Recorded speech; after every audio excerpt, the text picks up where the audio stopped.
السلام عليكم ورحمة الله وبركاته. إليكم الخبر.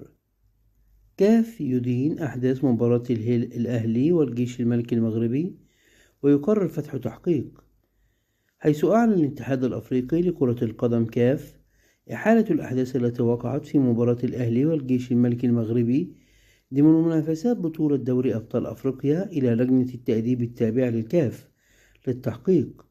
وكانت مباراة الأهلي والجيش الملكي يوم الجمعة الماضي، والتي أقيمت على ملعب مولاي الحسن في الرباط، وانتهت بالتعادل الإيجابي بهدف لكل فريق، قد شهدت وقوع أعمال شغب من جماهير الفريق المغربي.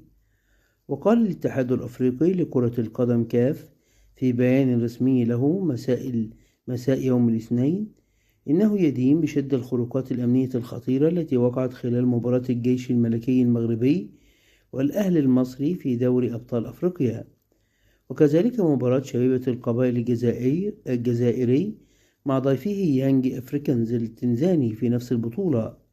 وأكد البيان إنه تم إحالة هذه الأحداث بشكل رسمي إلى مجلس التأديب التابع